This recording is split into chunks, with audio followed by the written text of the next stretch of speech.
भिन्नों की भांति हम परिमेय संख्याओं का गुणनफल ज्ञात कर सकते हैं। परिमेय संख्याओं के गुणन के 7 नियम इसमें बताए गए हैं। पहला है समृद्ध गुण, दूसरा है क्रम विनिमय गुण, तीसरा है साहचर्य गुण, चौथा है गुणात्मक तत्समक, पांचवा है गुणात्मक प्रतिलोम, छठा जीरो से गुणा, सातवां है योग पर गुणन का वितरण गुण। अब पहला समृद्ध गुण बताया गया है कि दो परिमेय संख्याओं का गुणनफल एक परिमेय संख्या होती है। यदि P/Q तथा R/S कोई दो परिमेय संख्या हैं तो उनका गुणनफल P/Q गुणे R/S बराबर P गुणे R, यानी अंश और अंश का गुणा, हर और हर का गुणा, Q गुणे S भी एक परिमेय संख्या होती है।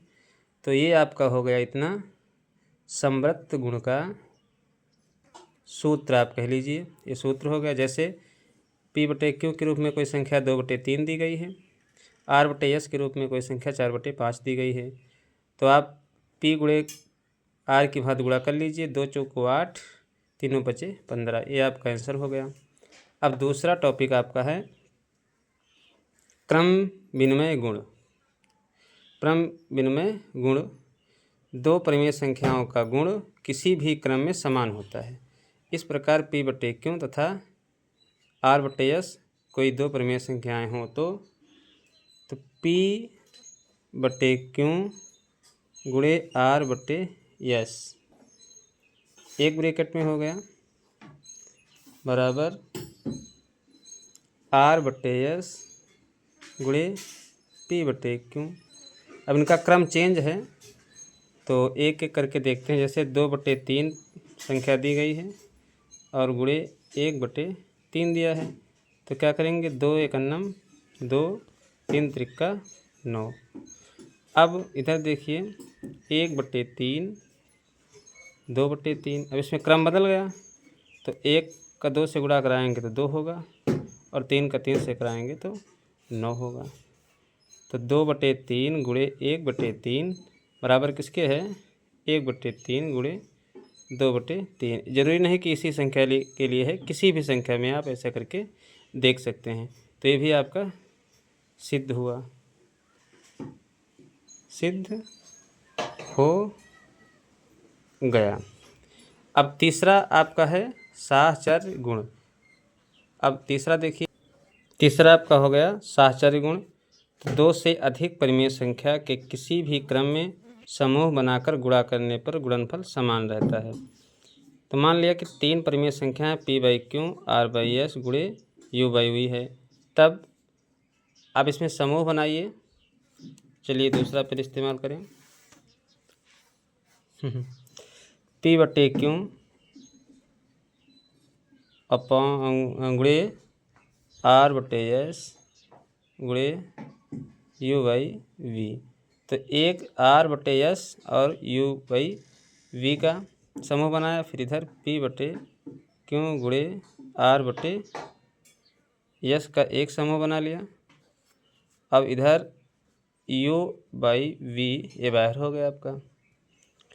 तो इसी तरीके से कोई दो संख्याएं ले लीजिए।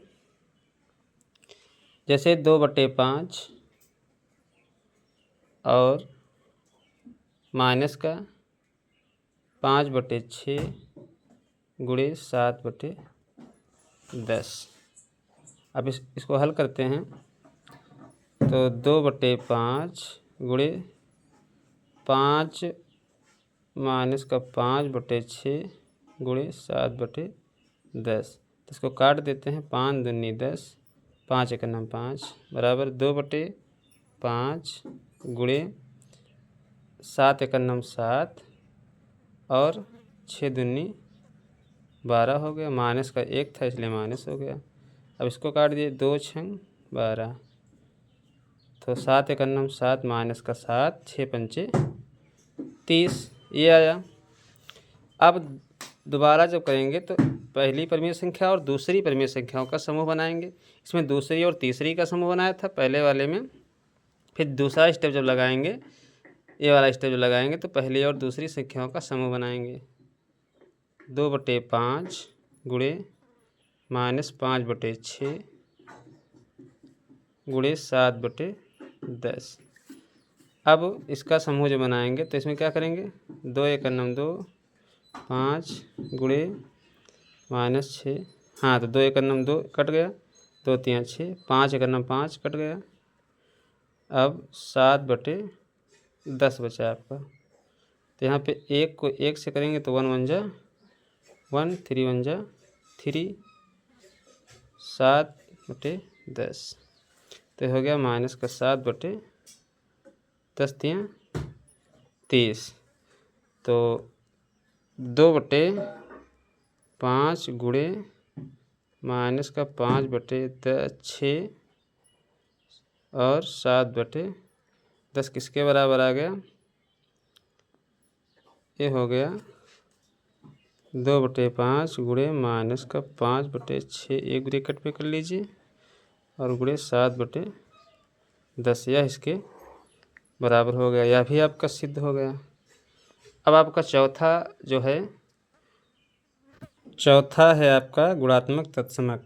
यहाँ पे कोई P/Q संख्या दी गई हो तो उसको 1 से जब गुणा करते हैं तो P/Q आएगा।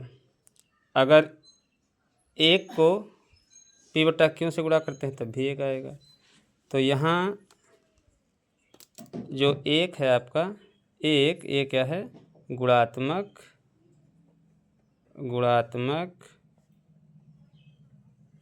तत्समक।